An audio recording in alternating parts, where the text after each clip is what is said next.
Assalomu alaykum aziz do'stlar, aziz obunachilar, kanalimizda shaddiy muxlislari. Aziz do'stlar, bugungi mavzumiz Nexia 3 bo'ladi. Bu avtomobilimizni remont jarayonini batafsil sizlarga ko'rsatib o'taman. Kuzatishda davom etinglar. Ana bo'lmasam remontimizni boshladik. Hop, sizlarga ko'rsatib o'taman.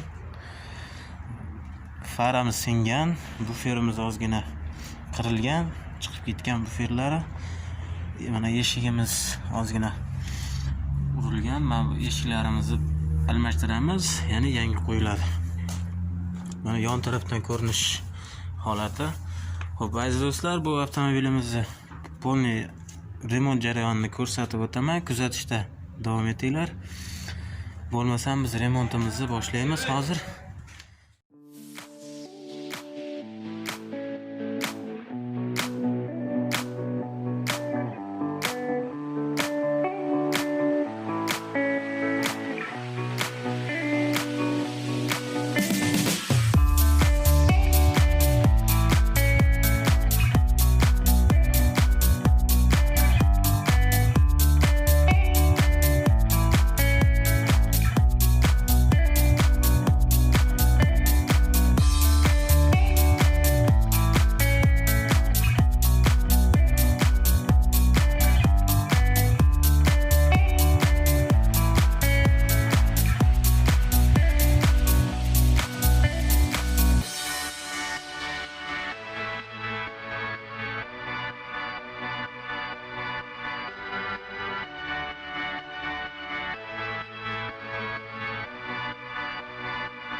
Mana aziz obunachilar, mashinamiz ham to'g'rilanadigan joyi to'g'rilandi. Endi xudo xolasa hozir malyarka jarayoni bo'ladi. Bunda shpaklovkalarni surib, gruntovka, kraska bo'ladi. Bu yog'i keyin yig'ib bitiramiz. Mana ko'rib turibsizlar mashinamizni holatini.